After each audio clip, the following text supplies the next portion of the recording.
All right, guys, Gamelobby in the house. Diniz here, and I am interviewing none other than Larry Ahern, who worked at a very esteemed company called LucasArts, which had many amazing titles such as Secret of the Monkey Islands, Super Star Wars, Day of the Tentacle, and many others. And for starters, let's get a warm-up round. Early LucasArts, how was it?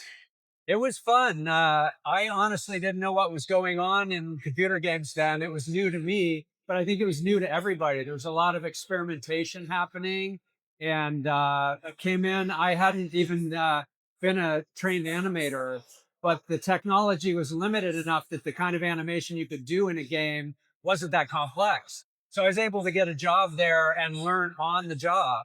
And as we all became better at what we did, the games were able to show that better and better animation and artwork. So it was amazing. I think of it like going to graduate school, but I got paid to do it. Getting paid is always good. Yeah.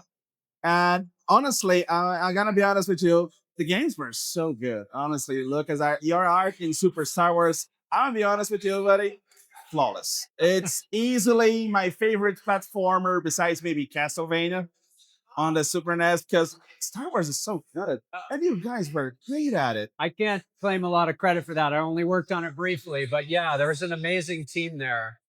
And then for the games, you say that you were really in First with the Monkey Island as directing, right? You were Yeah. leading it.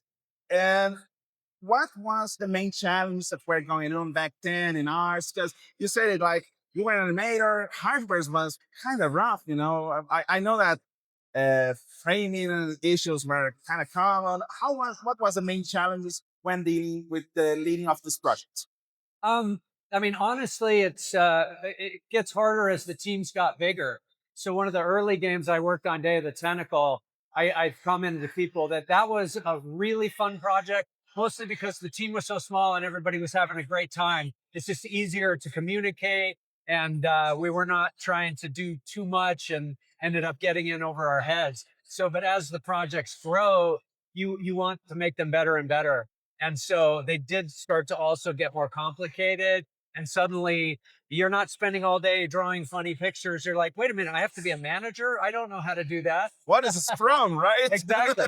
But the amazing thing was the technology was evolving also. We had more pixelated characters in the early games, and then we got a higher resolution for Curse of Monkey Island. At that point, we brought in a bunch of trained animators from Sheridan College that were feature film quality animators. We did animation on paper, scanned it in, had a digital ink and paint system that was just like Disney and those other companies use. So it was exciting. Yeah, you did get to work on also a few relatively modern titles, right? Like Insecticide, right? Which one? Insecticide. Yes. 2008 for Nintendo DS. Yep. Were you already working with digital painting by then? Yeah, that project, I'm trying to think. I was, after I left LucasArts in 2000, I was at Microsoft for a few years. So I did some of the early Xbox games. I was mostly publishing art director, but I got sort of the itch to want to make another cartoon game again. So I decided to branch off and start my own company. My partner, Mike Levine, and I did that. And yeah, it was interesting because obviously it wasn't traditional 2D animation, it was 3D. So there's a lot of changes. By that point, I wasn't actually doing hands-on animation because I was doing a lot of writing and design. So it's more like I'm trying to guide the team towards the idea that we had in mind for it. Being the direct. That's Yeah. very nice. Yeah. And then later on, you went on to work with amusement parks, right? Like Sorcerer of the Magic Kingdom, as far as I know. Yes, I worked at Disney and Imagineering, and the fun part about that was I ended up coming from video games into the theme park world on a project where we were basically making a game that you play in the park. So bringing a lot of those ideas from video games into the theme park space. So instead of a game in a virtual world, it's a game in a real space. We did a bunch of fun projects like that. It was basically kind of like a scavenger hunt, as far as I know. Yeah. And translating these concepts from digital to real is actually quite interesting. And another thing I would really like to ask you is what can we expect? Are you still working on the area? Do you have any projects in mind? So right now I'm actually doing consulting in the theme park business. And at the same time, I'm working on a new video game project that I'm trying to find a publisher for. So myself and my partner, Jonathan Ackley, who worked on a lot of those classic LucasArts games with me, he and I have a new concept and we're looking for a publisher. We're looking for funding. We're excited about it. It's a comedy narrative adventure. I can't really announce much more detail other than its early stages, and Oh, we know we're NDAs excited. and Yeah, all. yeah, Yeah. Guys, we got to respect the boundaries. Honestly, I'm actually really happy to talk to you. That's really, really enlightening. And, we're from a website that deals in a lot of indie games, especially Brazilian.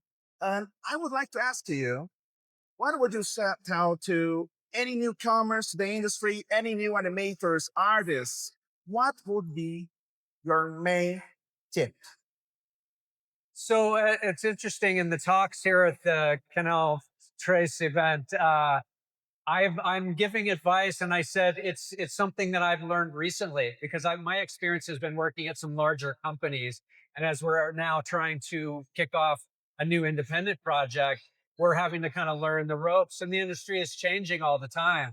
So, but a lot of the much smarter people than I have advised me, get your work out there in front of people, even if it's work in progress. Make sure you're showing off your ideas, even if it's rough sketches or you have a beta or even an alpha early playable. Get feedback from people, find ways to go online and talk about what you're doing, talk about your team, that kind of thing. I think that's a great opportunity for new developers, especially if you're in the indie scene.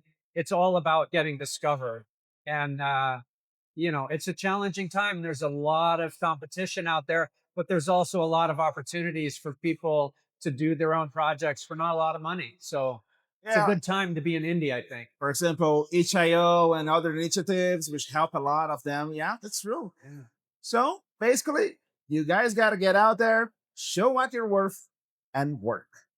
Beautiful stuff.